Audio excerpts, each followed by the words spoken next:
I was 20, sitting in a campus cafe that was more empty than full. The rain had passed but left streaks down the window, and the smell of stale espresso lingered in the air. My textbook was open but I wasn't reading. I was only half awake, waiting for the next class.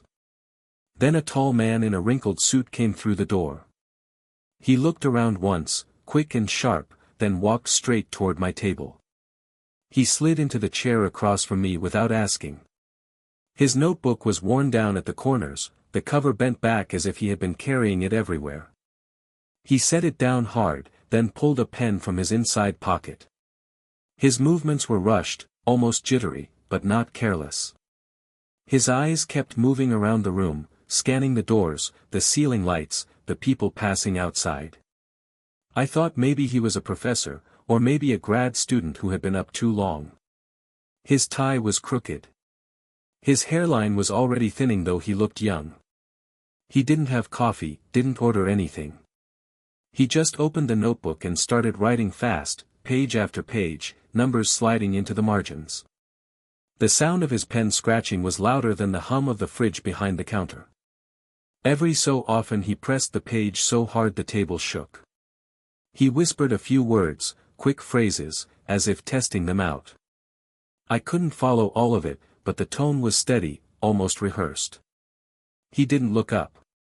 I tried to act like I was still reading, but I kept staring at his hands. The skin at his knuckles was pale, stretched tight, trembling slightly. He would pause, tap the pen, then lunge back into the page again. It looked less like notes and more like he was chasing something already running away from him. Outside the window, the campus lawn was empty. A single police car rolled by slow, lights flashing, no siren. The glare cut across his notebook for a second. He barely reacted, only shifted in his seat, and went on writing. The rest of the cafe stayed quiet, the two students at the far end whispering over a laptop, the cashier refilling napkins. I kept thinking he might say something, but he didn't.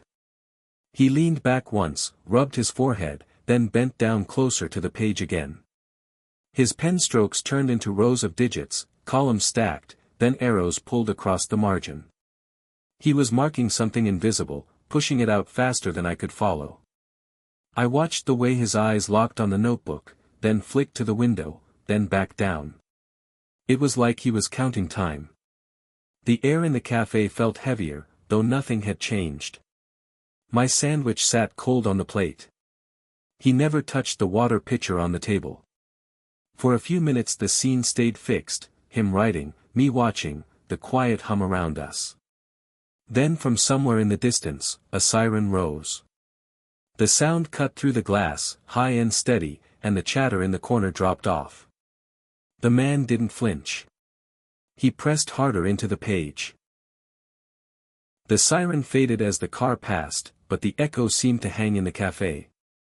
I kept staring at the stranger across from me, this man in a suit that looked slept in, this notebook running out of space.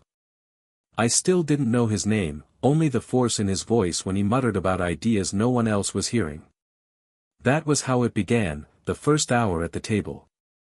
Next came the numbers he started speaking out loud, all about size and speed, like he was measuring something far bigger than the room we were in. He leaned lower over the notebook, filling lines faster than I could track. His pen dragged across the page, crammed figures climbing into the corners. He whispered about growth curves and markets that moved too fast for paper. His voice was not loud but it cut through the cafe's background noise. The words came steady, almost mechanical, like he had repeated them too many times already. The smell of burnt espresso drifted from the machine. The carpet carried the weight of years, a sour edge of old spills. The fluorescent lights buzzed, uneven, flickering every so often. None of it slowed him. He kept scratching numbers, sketching rectangles and arrows, talking about shelves that weren't built yet but somehow already mattered. Through the window, a delivery truck pulled up to the curb. Its engine rumbled, making the glass shiver. He stopped mid-sentence and stared at it. His face didn't move, but his eyes locked onto the truck the way someone locks onto a problem they've already solved in their head. Then he bent back to the page, harder than before. He wrote rows of digits and then crossed them out. He wrote them again, neater, then circled them. He tapped his finger against the edge of the notebook, counting silently.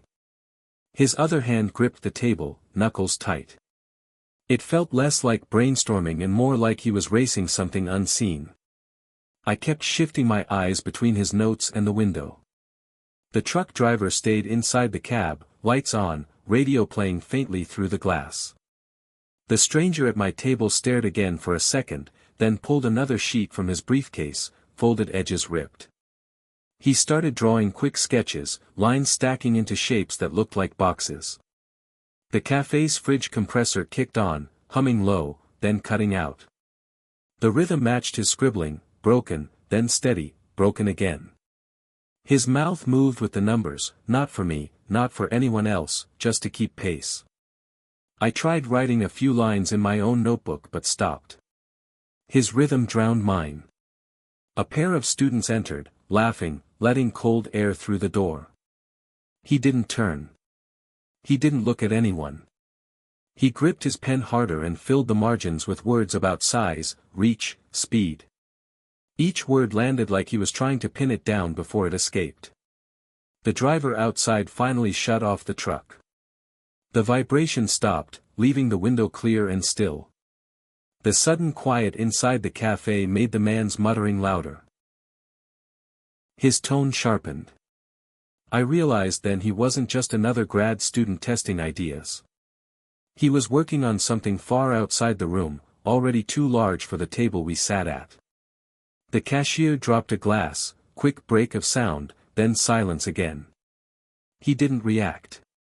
He only pushed the notebook closer to him, pressing his elbows into the table, writing harder. The pages curled at the edges with ink and sweat. I kept watching, sandwich untouched, notebook open but blank. His focus didn't let me look away.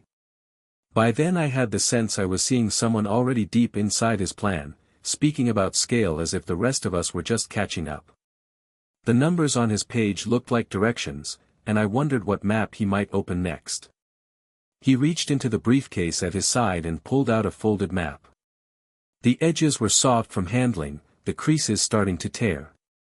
He spread it over the table, smoothing it flat with both hands. The notebook slid to the edge, almost falling. I moved my drink aside so he had space. The map was of the United States, printed in faded colors.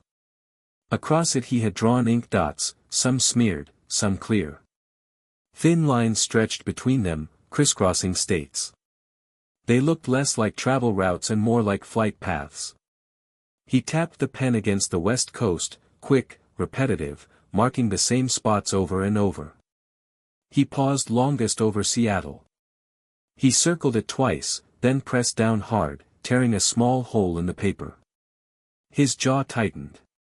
Then, without lifting his hand, he wrote in big block letters across the top margin. The pen tip dug through the map, the strokes heavy enough to leave grooves on the table.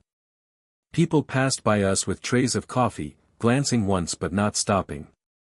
No one else seemed interested. The cashier moved to wipe a table nearby, glanced at the map, then walked away. I kept watching, my own notes untouched. The more he marked, the more it felt like he was setting something fixed, even though no one else in the room cared. The map edges curled upward.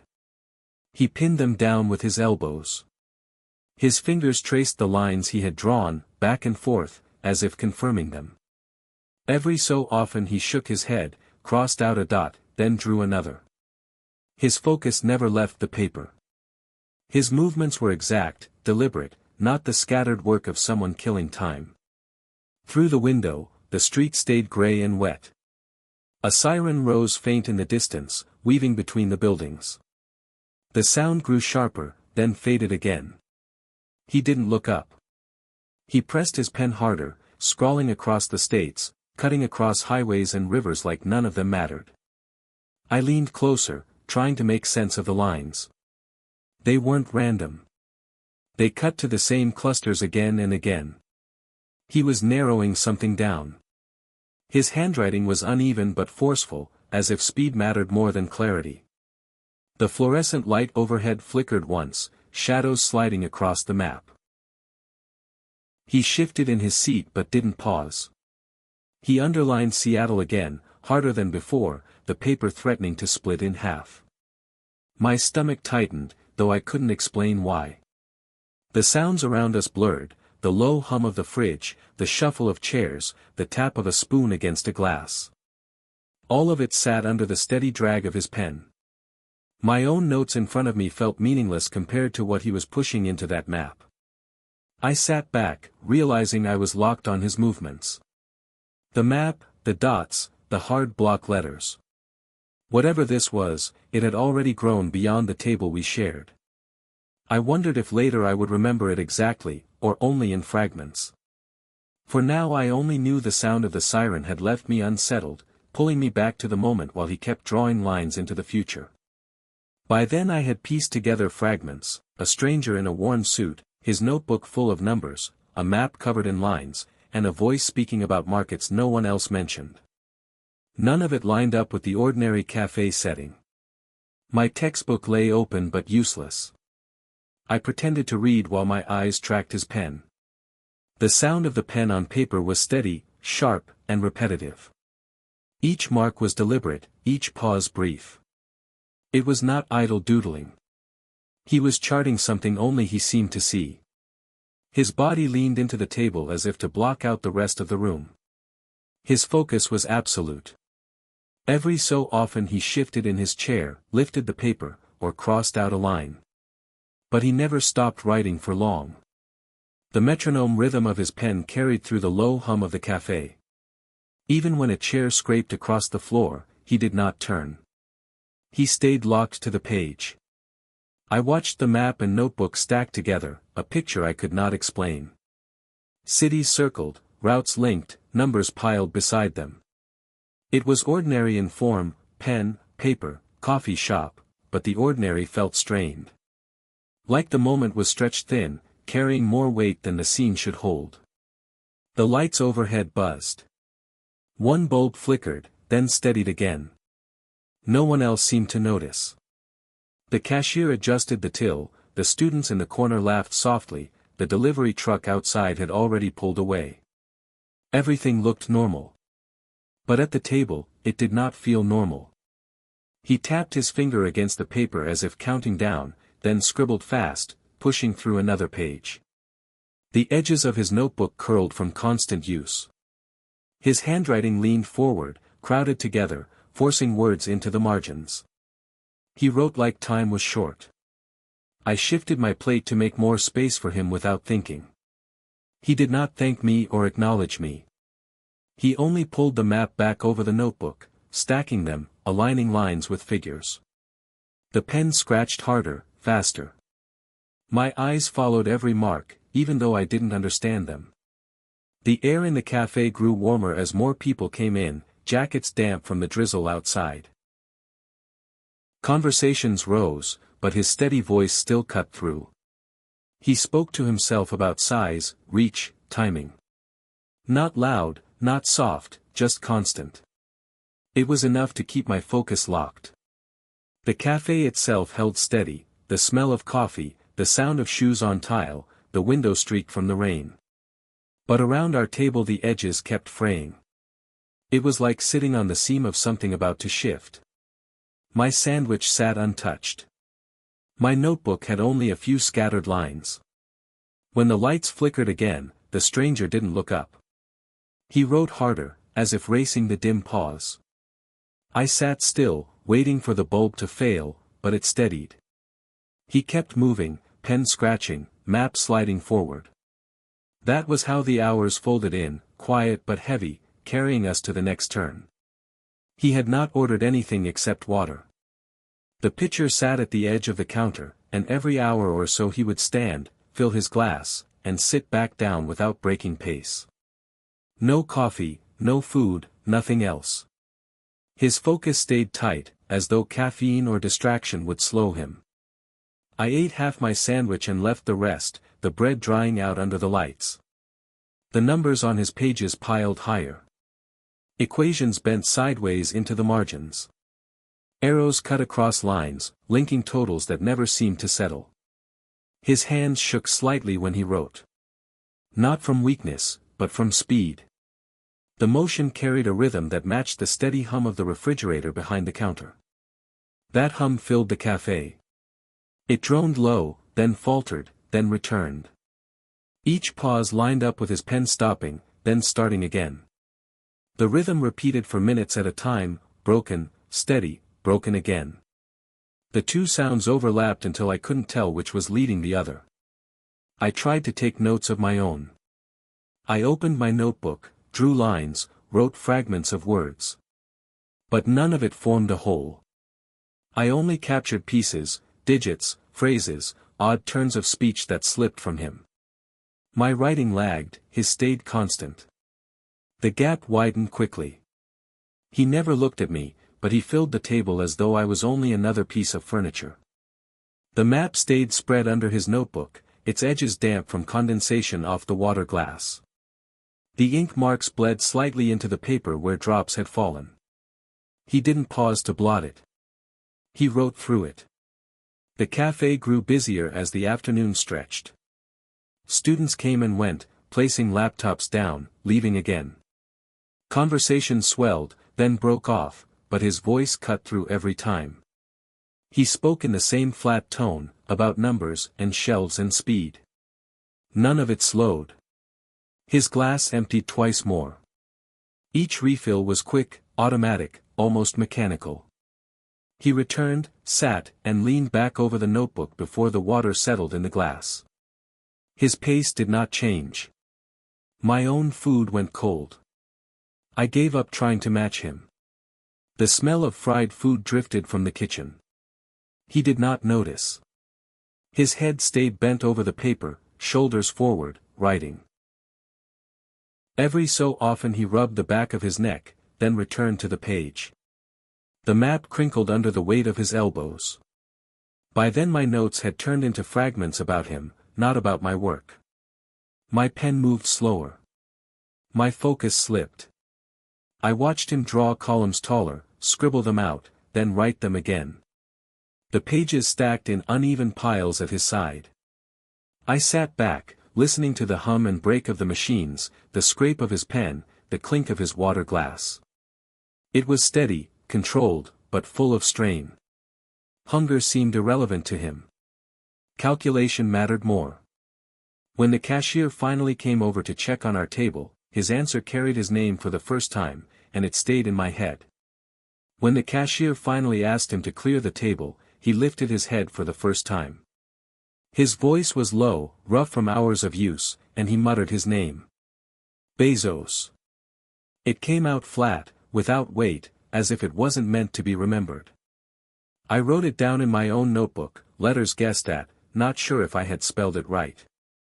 He began gathering his papers fast, not carefully. The map folded uneven, edges crumpling, ink dots smudging as he pressed it into the mess of notes. The briefcase he pulled open was too small, its corners bent from overuse. He shoved everything inside until the latch barely held. Pages stuck out, some bent, some torn, but he didn't slow. The cafe was louder by then. Students lined up at the counter, shoes wet from the drizzle outside. Conversations filled the air, but he seemed to move under it, untouched. His face stayed fixed, his eyes still sharp and restless. He stood, adjusted his crooked tie, and pushed the chair back with a hard scrape. I sat still, notebook half open, sandwich untouched. The air near the door smelled of rain seeping in with each new customer. He stepped through it quickly, briefcase pressed close to his side. His shoulders were hunched, his stride urgent. He didn't glance back at me or at anyone else in the cafe. Outside, the drizzle hung in the air like a thin curtain. The streetlights were on though the afternoon was not yet dark. Water pooled along the curb, reflecting red taillights from the passing cars.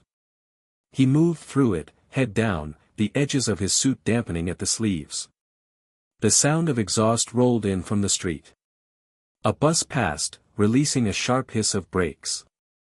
He stepped straight into the space it left behind, crossing quickly, ignoring the puddles. His briefcase bounced against his leg with each step, nearly swinging open, but he held it tight.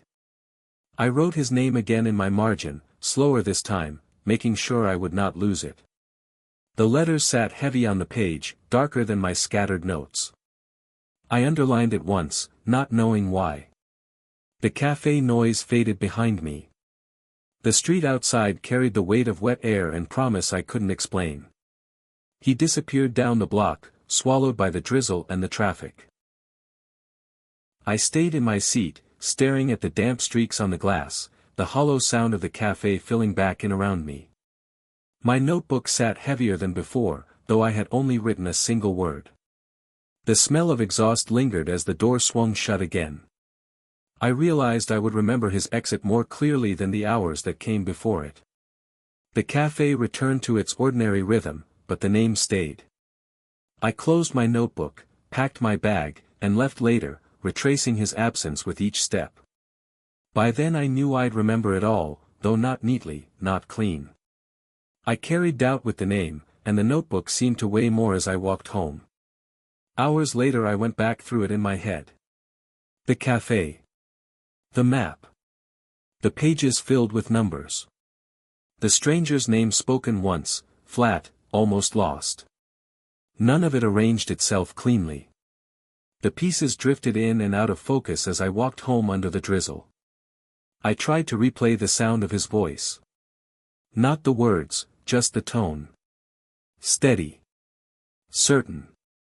The way someone speaks when they've already made the decision.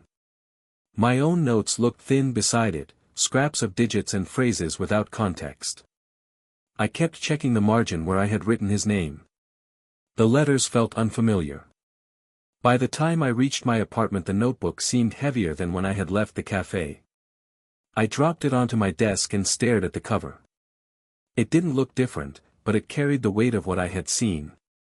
I opened it, flipped through the pages, stopped at the map I had sketched roughly from memory. The ink bled where the paper had been damp, but the circles were clear enough. I wasn't sure if I had witnessed brilliance or something less stable. The suit, the restless energy, the shaking hands, they didn't add up to a polished figure. They added up to someone chasing an idea fast enough to leave everything else behind. I couldn't decide if that was vision or desperation. The room around me was quiet except for the heater clicking on. I sat at my desk with the notebook open, staring at the marks I had copied down. They looked thin compared to the picture in my memory. I tried writing them again, slower, as if repetition would help. It didn't. My notes shifted into fragments about him instead of what he had said. Words like hurried, bent, relentless filled the page. I wrote the name again. I circled it. Then I closed the notebook and slid it into my bag. The sound it made was dull, heavier than paper should be. I checked the clock. Only a few hours had passed since I had first seen him walk into the cafe. It felt longer. The day already stretched thin, the ordinary folded around something I couldn't name. I wondered if anyone else in that room had noticed. Doubt stayed. Maybe I had misheard him. Maybe I had written the name wrong. Maybe none of it would matter. But the sharpness of his tone, the certainty in it, kept replaying in my head. It would not dissolve into the rest of the day. I left the notebook closed, but I couldn't put it away. It sat on the desk like a reminder. I knew I'd carry it with me tomorrow. The fragments, the name, the weight of unfinished meaning. When I finally turned off the light, the doubt didn't settle. It followed me into the dark. The day felt unfinished, though it was over, and I suspected it would not leave me. Years later, the same notes would surface again, but I didn't know that yet. Decades moved past before the name returned. I saw it first on a news crawl across the bottom of a television in a break room. Bezos. The letters froze me in place. I had written them once in the margin of a notebook when I was 20. The memory came back sharp. The face on the screen was fuller, polished, aged into authority. The suit was pressed, the tie straight. But the stare was unchanged. Fixed, restless, locked on something beyond the frame. It was the same look I had watched across a cafe table, eyes scanning a map and notebook like time was short. For a while I doubted myself. I wondered if I had confused the name, or misremembered the details. I went back through old boxes in my closet. Folders stacked with notes from classes, drafts of papers, and at the bottom, the shoebox I had carried across apartments for years. Inside, the notebook was still there. The cover bent, the corners worn. Pages filled with my handwriting, fragments, and in one margin the name circled hard enough to press through the paper. Underneath, folded rough, the map I had copied quickly before it faded from memory. Ink dots smeared but visible. Seattle marked darker than the rest. The paper smelled of dust and old cardboard. Some of the ink had bled where the pages had been damp years ago. Still, the notes were legible. The numbers were scattered, the words incomplete, but the rhythm of them carried back to that day. I felt the cafe around me again, the smell of espresso, the scrape of pen, the faint sirens through the window. I laid the notes out on the table and traced the marks with my finger. I tried to match them with what I now knew. The dots and lines on the map no longer looked random. They looked like the skeleton of a plan. The television in the next room carried his voice now, smooth, measured, practiced for cameras. It was different, but beneath it I could still hear the flat certainty I had caught years earlier. The same tone, stripped of hesitation, heavier with time. The years collapsed in that moment. I was 20 again, sitting across from him in the cafe, notebook open, sandwich untouched. He had not looked at me then, and he would not look at me now, but the stare was the same. Fixed on something larger than the room. I packed the notes back into the shoebox but left it near the desk instead of the closet. The past had shifted into the present. What I had once written as fragments now looked closer to evidence. The years had changed him, but not the scale of his focus. Reading those old pages was like stepping back into the chair I had taken for granted. The sound of the sirens faint through the walls came back strongest. They had faded then, and they faded now, but the memory held. I knew I would start piecing the fragments against history, lining them up, seeing what fit. I spread the notes across my desk and began matching them against what history books and articles laid out. Dates. Markets. Routes. The fragments I had scribbled down decades earlier looked scattered at first. But when I held them next to the record, the shapes started to align. The lines on the map I had copied clumsy in my notebook ran close to the real paths of expansion. The circles around West Coast cities matched the timelines in reports. Seattle had been the focus then, and it was the foundation later. The dots and arrows I once thought random were not random at all. Numbers I had written without context now looked like early projections. Percentages, totals, rough equations. They matched growth charts I found online, not exact, but close enough to see intent. The notes had been fragments of a model. I hadn't known at the time. I checked the name in articles, in profiles, in interviews. The story they told fit what I had seen. Hunger in the beginning. Calculations made fast, with little room for rest. No coffee, no food, just water and pen strokes. The details matched the man I had watched. I wrote down the parallels. Old notes in one column, historical record in another. My handwriting shaky beside the polished summaries of books. But the thread was there. Not coincidence. Continuity.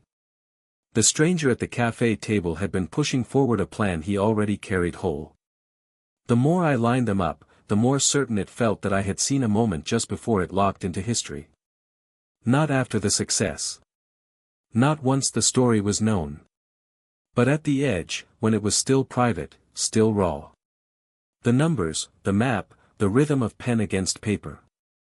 The shoebox with the old notebook no longer felt like storage. It felt like record. Each page I had dismissed as fragments was closer to evidence. I hadn't known I was collecting it then. I had only been copying what I could catch. I read back over my margin notes. Words like hurried, relentless, scale. They no longer felt like guesses. They felt like a clear description of what would follow. His certainty had been real, not misplaced. Sitting there decades later, I realized memory was not nostalgia. It was proof. A piece of a thread that ran straight from a quiet cafe to storefronts, screens, and systems far larger than I could touch. The longer I looked, the more it felt unfinished. I closed the notebook but left it on the desk. I circled back to the cafe in my mind, to the smell of coffee and the scratch of pen. The fragments had become a line. The next step was to return to the start, to the table where I first sat across from him. I circle back often in memory to that cafe. The tables were chipped, the floors smelled faintly of spilled milk and burnt espresso, and the lights overhead flickered in uneven rhythm. I remember the scrape of his pen against paper, steady and urgent. That sound lingers more than the voices of anyone else who was there. The sandwich I never finished. The water glass that never emptied. The notebook he filled with columns of numbers that slid into the margins. Those details surface every time I think of the name I wrote down. They anchor the scene. Small, ordinary, yet fixed. When I picture it, I see the fluorescent lights buzz, dim, then return. I see the cashier rearranging napkins, glancing once at the map spread across the table, then walking away without comment. I see two students whispering at the far end, their laptop glowing faint blue. None of them seem to notice the weight in the room. The sirens that drifted through the window come back most clearly.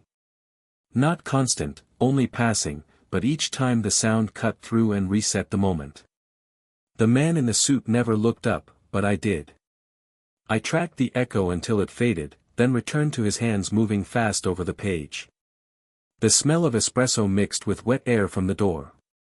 Jackets hung damp on chair backs. Shoes left streaks across the tile. The ordinary sounds of a campus cafe in late afternoon. But at our table, the ordinary kept slipping, replaced by the press of his focus. I have wondered since whether anyone else saw what I did. If anyone else remembers a stranger with thinning hair, a crooked tie, and a briefcase that barely shut.